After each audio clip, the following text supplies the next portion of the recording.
টেয়া ওঠে যদি একটা গাভী ফলে, কারণ ব্যাংকে যে সুযোগ দিতেছে, আপনি ব্যাংকে টেয়া উঠেলে দেয় যে আপনি 33 মাসের সুদ করুন লাগে। যদি একটা গাভী যদি আপনি 2 লাখ টাকা দিয়ে কিনে, তাহলে আপনি দৈনিক মনে করেন যে 10-12টা দুধ পাইবো।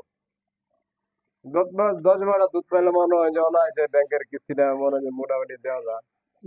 যে একটা গাভী দিয়ে শুরু করলে পরবর্তী টাইমে দেওয়া একটা যায়। থেকে আরো কয়েকটা হবে। হ্যাঁ ইতিমধ্যে ভাইয়ের যেমন এই যে 3টা হয়ে গেছে আমার এবং একটা এটাও দিয়ে হচ্ছে 3টা হয়েছে। প্রেগন্যান্সি, এটাও প্রেগন্যান্সি আছে। তো এখানে এই যে একটা কথা ভাই চেষ্টা বললেন, থাকলে উপায়। চেষ্টা থাকলে উপায় হয়, এবং যেটা বললেন যে ব্যাংকের থেকে নেওয়া যায়। ভাই মূলত আমার একজন কাস্টমার, যিনি আমাদের কাছ থেকে এই যে এই গাভী পালনের লোনটা নিয়েছেন। তো অনেকেই আমার কাছে জানতে চান যে ভাই অল্প টাকা কিভাবে লোন নিতে পারবো। তো নর্মালি গ্রামের মানুষজনের জন্য কয়েক ধরনের ছোট ছোট লোন আছে, যেমন গ্রামীণ নারী উন্নয়ন লোন। ওই গ্রামীণ নারী উন্নয়নরা তারা যারা টাকা নিয়ে গরু কিনতে পারে, ছাগল কিনতে পারে, বা বিভিন্ন হাঁস মুরগি, এই পারপাসে গ্রামীণ নারী উন্নয়ন লোন দেওয়া হয়ে থাকে। আবার গাভী পালন নামে একটা লোন আছে, গাভী পালন লোন। এটা মনে করেন 1.5 লাখ 2 লাখ টাকার মতো দিয়ে থাকে, 2টা বাছুর কিনে সে পালবে। এইটারই আরেকটা নাম আছে যে দুগ্ধবতী গাভী, মানে দুধ উৎপাদনের জন্য একেবারে, মানে দুধের গরু কিনবে। এইটাও আরেকটা পারপাস, মানে দুধ দেয় যে গরুগুলো, ওইরকম গরু কিনবে, এটার জন্য লোন দিয়ে থাকে, এটা আরেকটা ক্যাটাগরি।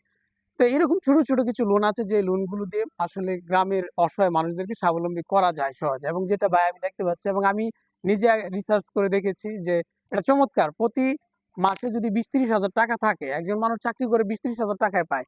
হ্যাঁ, এখনো পরিশ্রম আছে, অনেক পরিশ্রম আছে। আর একবার প্রত্যন্ত অঞ্চল হলে এই গোবরগুলো কাজে লাগানো যেত, কিংবা কোনো ওইরকম সুযোগ যদি থাকতো, এখানে যদি নাই, গ্যাস প্লান্টের যদি সুযোগ থাকতো, সেটা করা যেত। তো ইসরাবেল ভাই খুব ভালো মানুষ, উনি নিয়মিত এই যে দুধ বিক্রি করেন, আমাদের ব্যাংকে নিয়মিত লোন পরিশোধ করেন, এবং উনি এই যে লোন নিয়ে গরুটা কিনেছিলেন, এবং এখন আমি দেখতে পাচ্ছি চমৎকার স্বাবলম্বী মানুষ। আমি আসলে গরুটা দেখার জন্য আসছিলাম, তারপরে মনে হলো যে অনেকেই জানতে চান বা বলেন যে কিভাবে ঘুরে দাঁড়ানো যায়, এভাবে মানুষ ঘুরে দাঁড়ায়। ইসরায়েল ভাই একদিন অনেক উপরে উঠে যাবে, 3টা গরু আছে, এটা প্রেগনেন্সি, ওইটা ফিট চলে আসবে। তো এই থেকে 3টা থেকে যদি 6টা হয়, তাহলে চিন্তা করেন প্রতি মাসে একটা থেকে যদি 20,000 আসে, 6টা থেকে কত আসবে।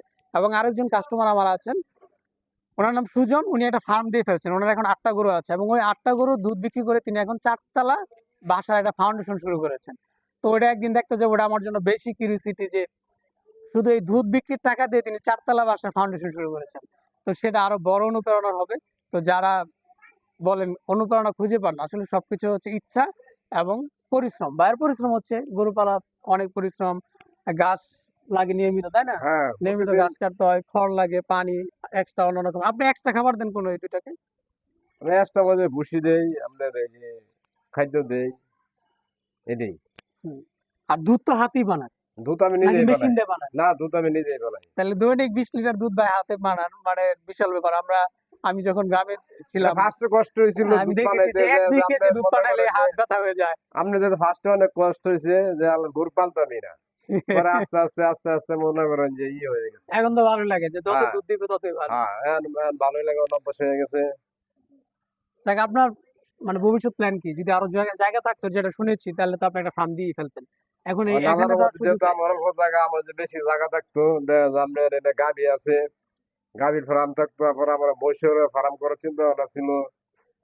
মানে জায়গা থাকলে একটা বড় ফার্ম, বড় বড় ফার্ম করা পাইতাম, আর মনে হয় যে মনের অনেক ইচ্ছা ছিল, পূরণ হইতো। হুম। ভাইয়ের ইচ্ছা শক্তি আছে, পরিশ্রমও করে যাচ্ছেন, একসময় উনি অনেক বড় হবেন। এই গরু পালনে কিন্তু তিনি সীমাবদ্ধ নয়। গরুকে খাবার দিয়ে উনি আবার এক্সট্রা আরো অন্য কাজ করেন, দোকানদারি করেন, শীতের সময় শীতের পিঠা, আবার এই যে এখন ইফতারি দোকান দিয়েছেন, বিভিন্ন কিছু। মানে আসলে ওনার বড় হওয়ার, বা উনি একসময় আসলে বড় হবেন, সেই ওনার মধ্যে আমি সেই জিনিসটা দেখতে পাচ্ছি। সেই জন্য উনি আমার অনুপ্রেরণা। আমি অনুপ্রেরণা পাবো বিধায় এখানে আসলে এই ঘটনাটা জানার পর আমি দেখতে পাচ্ছি, এবং ওই যে আরেকটা যেটা বললাম, সেটাও দেখতে যাবো এবং আপনাদেরকে শেয়ার করবো। তো সবাই ভালো থাকুন, সাথে থাকুন, এবং ইসরায়েল ভাইয়ের জন্য অনেক অনেক শুভকামনা। আমাদেরকে সময় দেওয়ার জন্য অনেক ধন্যবাদ। সবাইকে অনেক ধন্যবাদ। আল্লাহ।